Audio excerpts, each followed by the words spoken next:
always great when we get the stars of the Jackson and McCoy podcast in the studio. Stanley Jackson. You mean star? Matt Stars. McCoy? Stars. You got to walk around the city with Matt Jackson and McCoy, stars of the podcast. That is not true. I am not a star. Right there, both of you, stars of the deal. Stanley, think back to the first couple of games. I thought Cincinnati was going to be a pretty good contest for the Buckeyes. They win 42-0. So now we shift to this week. Is this going to be the first real contest for the Buckeyes? I don't know. I'm not sure. As good as Nebraska is on the offensive end, and as well as Taylor Martinez has played, he had almost 100 or 450 yards against Illinois. But let's face it, that's Illinois. Yeah. The black shirt defense isn't very good. Yeah. Illinois scored 38 points. They've given up over 30 points in 2 games. And with this offense, do you expect that to be a contest? Probably not. But I do believe we'll be challenged more. I think this is the toughest team we're going to play with the most talent. And offensively, they can cause some problems. So I'm curious to see if we've really solved all our issues from a year ago with big plays. Because remember, we played Nebraska last year, and they had us on the ropes for a while. Mm-hmm. So did we really solve our big play issue? Because if we did, then, I mean, this team is just really, really good. I don't remember a 4-game run to start a season this good for Ohio State, and as long as I've watched them. Boy, I do. And you played on them. I'm serious. Your team's in like 96 and 97. That's what this reminded me of. Hot, yeah. Is like you guys looked unbeatable. And in 98, they looked unbeatable. Yeah, we were. And then as the year went on, you were putting, did I say that out loud? You were putting 70 up on teams? We were, but on Power 5 teams like Pittsburgh. I guess I was being a little modest. I mean, you got to go back that far to see that dominance. I think the difference in the eras, though, if you go back to that era, we were always very good at the start of the season. We really didn't struggle much. We would win a lot of big games, but we would get worse as the year went on. And that's right? The only thing. I mean, they're so good right now. That's the only thing that worries me. Urban's team always got better. There were some hiccups. But that's my thing. With Urban's teams, they normally get better. Yes. Now, this is still Urban's guys with his thumbprint still on it. Matter of fact, remember a few weeks ago, I said if I was around there, I'd tell Urban, stop coming to practice. So maybe that it's still going to be a trend. And just think about that for a second, though. What if they're still on that trend where they get better as the weeks go? They're going to be tremendous. I mean, there's a special group. Yeah, a special group for sure. So when you look at that, what is it about Nebraska that's really going to challenge them? I mean, like you said, 38 points they gave up with Illinois. I mean, I'm looking at them like, not so much. Well, I'll say this. The Nebraska secondary did play well. I mean, Brandon Peters, Illinois' quarterback, the transfer from Michigan, was like 9 for 22. Some of that was self-inflicted, but at times you saw a secondary that played pretty good. So maybe our receivers, the passing game, will get a slight challenge. I don't think defensively Nebraska is good enough. I think we can score as many points on them as we have on like Cincinnati.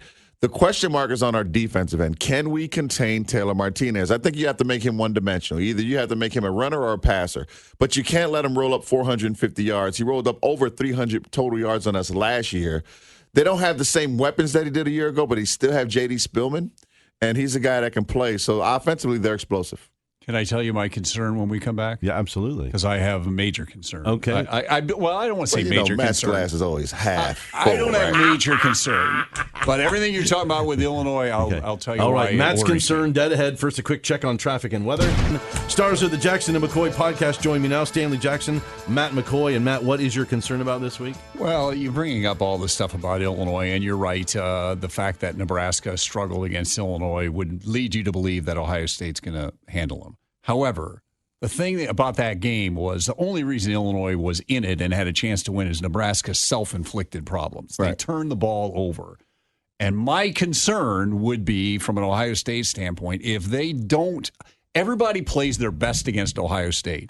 They're going to be home, one, as opposed to being on the road at Illinois. Mm-hmm. And number two, everybody plays their best against Ohio State. I don't anticipate them, and if they turn the ball over like that again, it's a runaway. Ohio State kills them.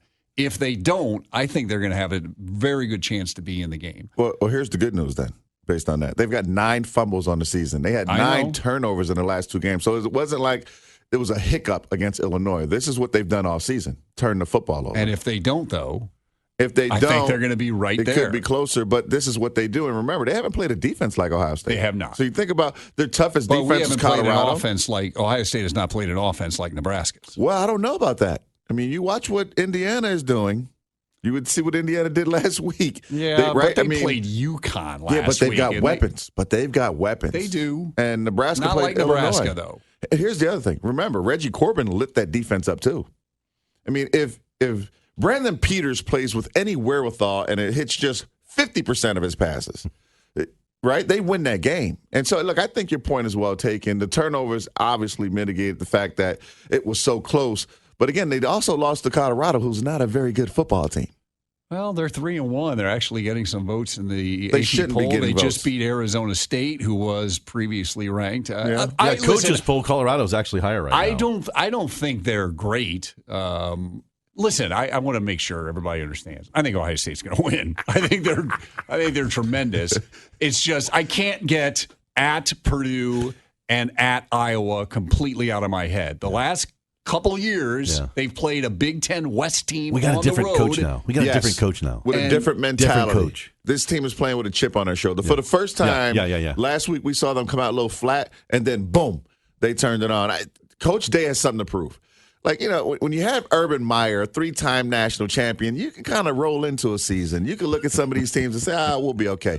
When you got Coach Day, a guy that's really trying to prove the fact that he deserves this job, because let's be honest, he doesn't deserve the job. Yeah. But, boy, is he doing a good one right now. Doing a fantastic one. And I think he's going to have them focused on the fact that, you know, we can't not go into any of these games looking past any of these teams. Oh, by the way, guess what? We got a quarterback that's barely played football. So he's another guy that I think is going to be focused. Okay, one thing I want to ask Stan on the podcast, but I do want to give a little teaser for people there. Should Cleveland Brown fans be in panic mode right now about Baker Mayfield and this football team? I think they should be in panic mode about the football team. I'm not sure about Baker. Right? Baker is not playing well. Sophomore slump. He's not playing well. We've seen this before. Can he recover? I think he's got the talent to, but for the team, absolutely. I said 2 weeks ago you should be panicking.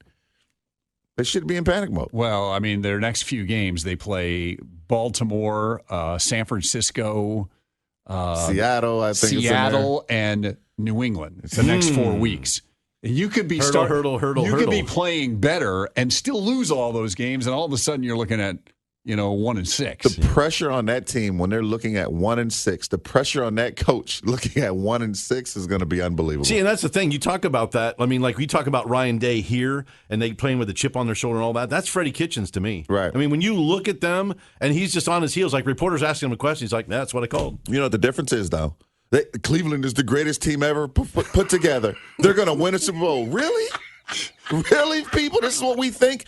Ohio State was getting kind of slapped around, even though they still were ranked in the top 10. Well, no, Michigan is going to run away with the East this year, right? So there are external factors that help build the chip for Ohio State. For Cleveland, they felt like they're the best thing since sliced bread. Yep.